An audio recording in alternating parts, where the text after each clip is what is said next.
Très chers amis, une fois de plus, nous sommes venus avec une nouvelle révélation. Il y a un complot qui s'est préparé depuis longtemps.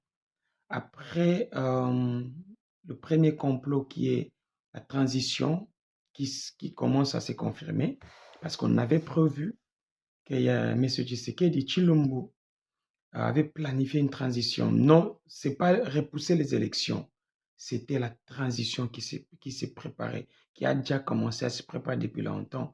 Maintenant, l'assassinat d'un homme politique qui se confirme. Vous vous rappelez encore de, de notre fameux prophétie du révérend Dallot. Cette prophétie, si on ne prend pas garde, ça va s'accomplir bientôt.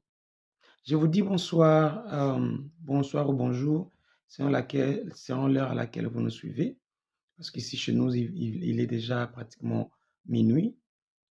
J'étais même endormi, j'ai été réveillé par un appel et en me confirmant que non, écoutez, tout a été déjà planifié, tout a été déjà mis au point pour l'assassinat pur et simple de M. Katumbi.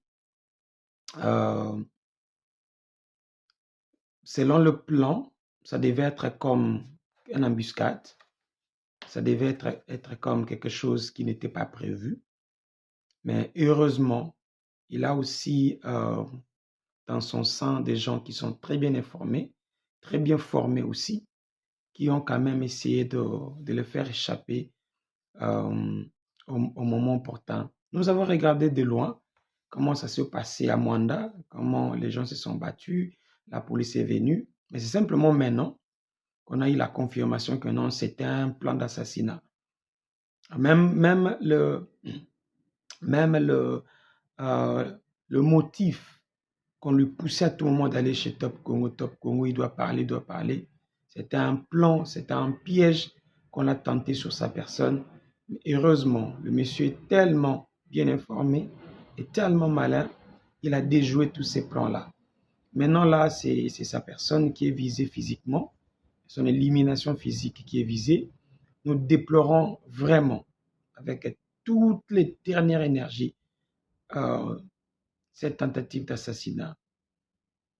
Parce qu'aujourd'hui, lorsque vous demandez à l'UDPS leur bilan, ils vous disent Katumbi c'est un étranger. C'est ça le bilan. Quand on vous demande leur bilan, on vous dit Martin Fayulu et ceci. Docteur Mukongi, c'est un candidat d'étranger. Donnez-nous les bilans. Nous avons besoin de vos bilans. Et non commencez à accuser les autres. Donc, lançons une alerte. Désolé, sorry. J'étais déjà endormi. On m'a réveillé. Nous lançons une alerte à la communauté internationale, à la communauté régionale, qu'il y a un candidat qui est en danger de mort.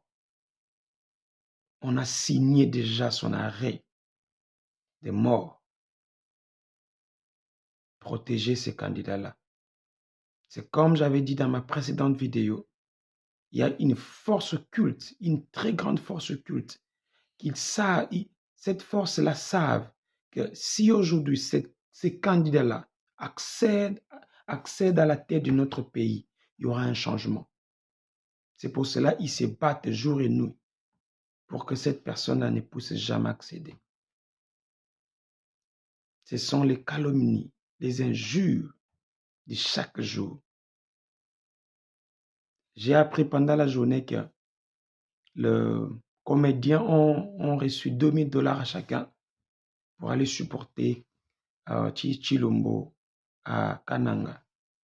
Certains sportifs ont aussi reçu de l'argent. Il y a beaucoup de musiciens qui ont reçu de l'argent du trésor public qui est gaspillé comme ça. Pourquoi? Parce que le monsieur veut faire le forcing, rester au pouvoir coûte que coûte. Mais je te rassure, Tshilombo, ta place n'est plus au Congo. Ta place n'est plus chez nous. Tu dois quitter notre pays. Tu n'as plus de place chez nous. Tu as détruit notre pays. Kabila l'avait détruit, mais toi, tu as encore détruit de plus que Kabila. C'est pour cela qu'on ne te donnera plus jamais alors au grand jamais, ne fût-ce qu'une seconde, si le 20 décembre 2023, les élections ne se passent pas, toi, tu dois nous laisser. Tu dois laisser notre pays et partir. Très chers amis, c'était juste un court message d'alerte.